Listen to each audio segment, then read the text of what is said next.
What's up, everybody? Welcome back to Taste Like Music. Jason, Joe, and Crams are here. The Darkness Week, side 3.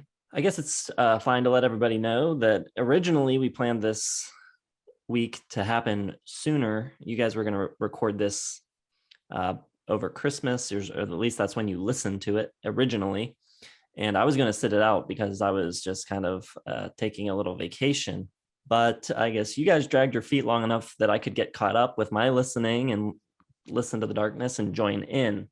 Now, somewhere back when I was not participating, this topic was decided on. So maybe one of you can explain the reasoning behind what we're talking about today. Well, this is the second shot you've taken at me this week. Dragged my feet a little. Also had a little thing called the coronavirus to deal with. What is the topic? What's it say on our screen? Oh, yes. Bands we thought were going to be huge.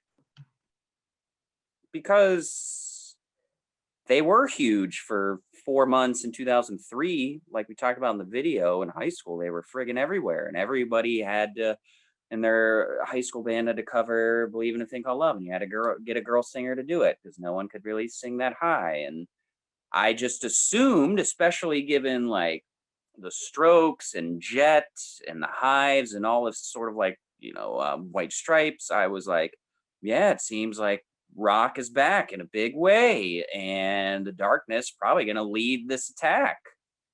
And then by 2004, no one had friggin' cared anymore. And I thought the Darkness were going to be huge and they weren't really. Is that enough reason for you, Jason? Makes sense to me. Let's do it. You want to go first? Sure. Here's another act from around the same time in the early 2000s that I know Joe really likes. Franz Ferdinand. I thought that maybe he doesn't like him that much, but that debut album was really big. And it had kind of that spunkier dance rock kind of vibe to it, which was also taking off with like the Killers and the Bravery. And I kind of, even though I liked the Killers more, I thought there was something a little bit more interesting going on with Franz Ferdinand. And then, it's the first time we're talking about Franz Ferdinand on the channel because they never really took off. Maybe a year or two after that, 2005, 2006, this guy had a song and an album that was everywhere. James Blunt, who is hysterically back in the news today with the Spotify argument with that meme that's like, if Joe Rogan doesn't remove his podcast, I will put music on the Spotify. That's hilarious. But yeah, I thought, this singer-songwriter guy, while like Coldplay and Maroon 5 were going off, like he was pretty big. That song was huge. You're beautiful. Guilty pleasure of mine. I like that song. And I thought that he would just take off in a big way. Never did, probably for the better.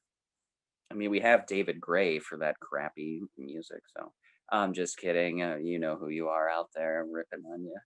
Much worse than David Gray. We'll go a little bit. Here's one personally, and some people may have not even heard of this band, but I had heard one of their albums. I think it was maybe their second or third album because I obviously really liked the first couple Coldplay albums, and I heard Chris Martin had written their single off this album. It's a band called Embrace, and Chris Martin wrote a song called Gravity for this band that pretty much just sounded like Coldplay with a different singer. And I thought that was going to take off and be huge. I remember in my dorm in Chicago being like, this band is going to be huge. They're fine, but they're going to take off. And no one remembers me saying that because it never happened. Or the band never took off. It happened. I said that. And then finally, well, not finally, because I got two more. I'm going to go a little bit later in time to like 2010s, early 2010s. Fun. You never really hear about anymore, but for a couple years in like 2011 to 2013, man, they were just huge. They had that big song that was so terrible. I hated that. Tonight we are, which out of nowhere just closed with that weird like piano, like when the bar closes and you think you're falling. It's like, that was so cheesy and tacky. But then he did, I think, I don't know if it was a Pink song that he sang on or if it was a song Pink sang on or whatever, but Fun was everywhere for a while. And I thought they had a really good pop vibe that everyone can get behind, but they really fizzled out. And then I'll go finally with Temper Trap. And I really liked that one album that everyone loved with Sweet Disposition on it. I thought they would take off in a big way. I thought they had a perfect formula for like big arena rock, kind of like Sweetheart kind of music. But they never really took off either, which is kind of weird. But yeah, those are 5 that I got. I thought that by 2022, we would all be talking about all of these artists still, and we're not really. Only when we do these videos about not talking about them. All right. This was tough for me. A lot of the artists that I like that I thought would be big got big. And then a lot also, like, I don't know. It was just very difficult. Some of them I was like, they're kind of big, but are they big enough to consider for this? I don't know. But I went with Band of Horses for one. I thought they were going to be, mainstay festival headliners, perennial year after year. I kind of enjoyed the Band of Horses a little longer than most people, but I think it's safe to say they kind of it got a little generic there, especially around Mirage Rock. Was all pumped to listen to the new one, hoping for a nice comeback, and then they pushed it back a couple months. So I guess we'll get to that eventually. I've also got the Kooks. I really loved the first 2 Kooks records. I thought they were really good pop rock.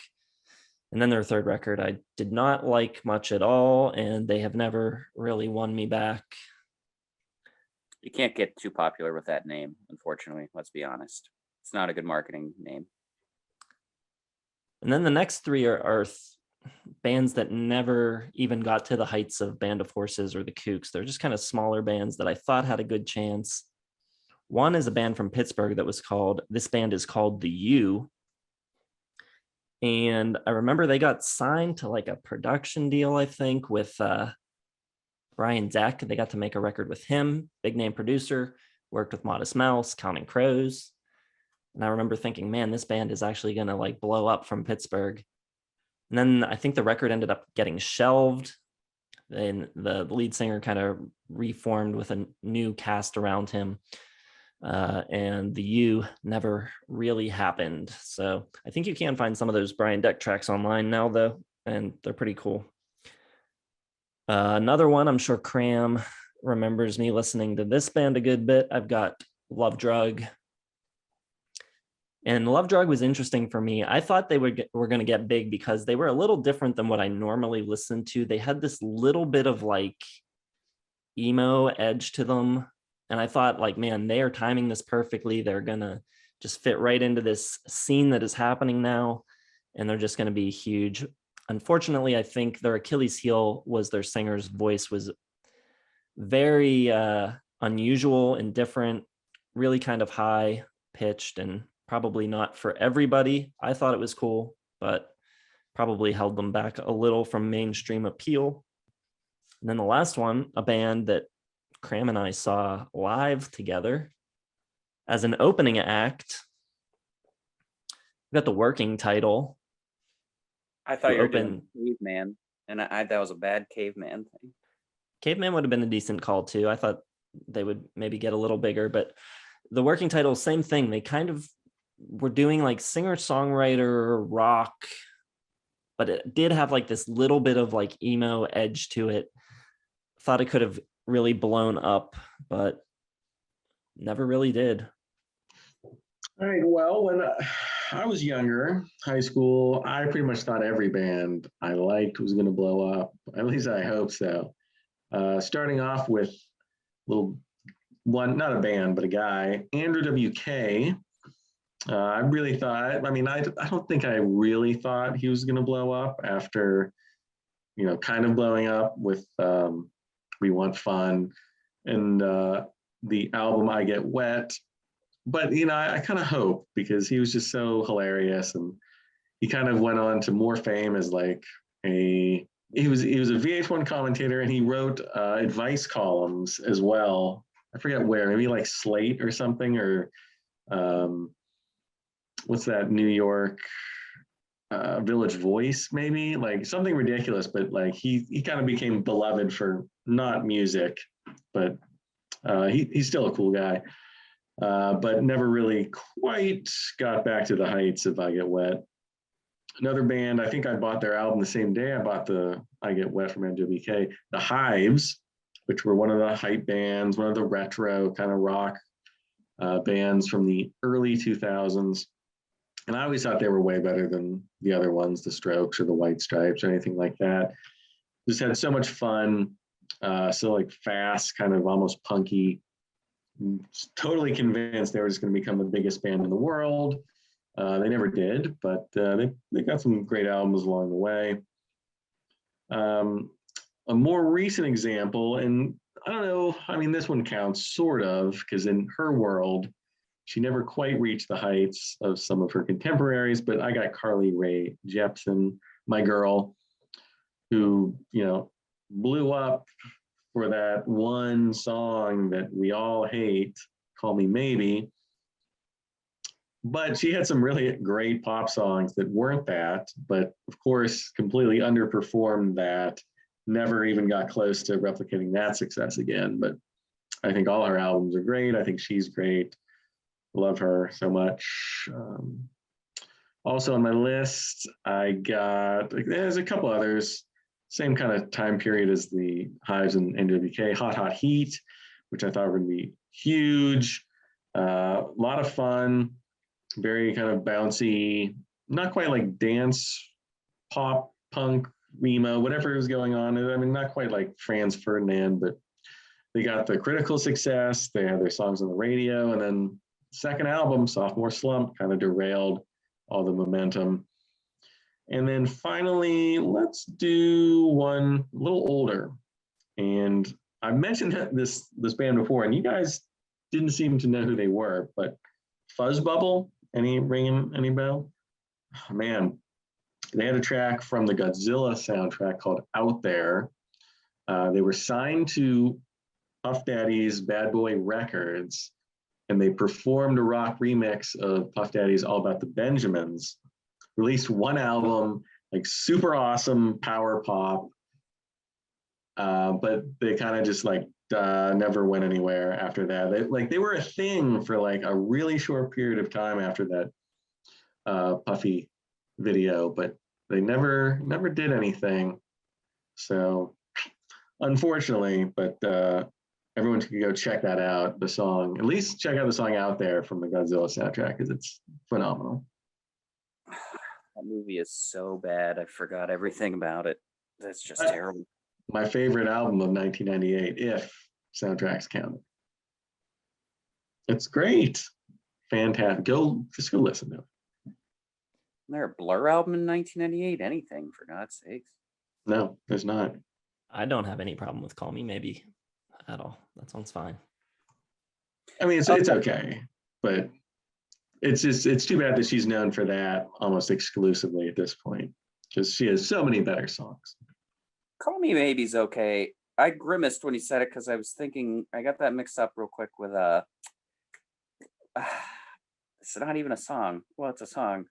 I can picture Friday. It's Friday. Rebecca Black. Yeah. Oh man.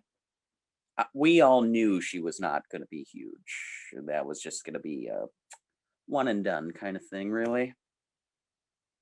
All right, everybody. Let us know what you think of our picks. Are we crazy for having thought these bands might become bigger than they did? And what bands did you expect to get bigger that just kind of fizzled out, faded away? Let us know in the comments. Hit the like button, subscribe to the channel if you've not yet done so, hit the bell for notifications. We also have Patreon now. You can check that out. We have merch. You can check that out. Facebook, Twitter, Instagram, our website. It's all in the description. Thanks for watching, everyone, and we will see you tomorrow for our favorite songs of 1989.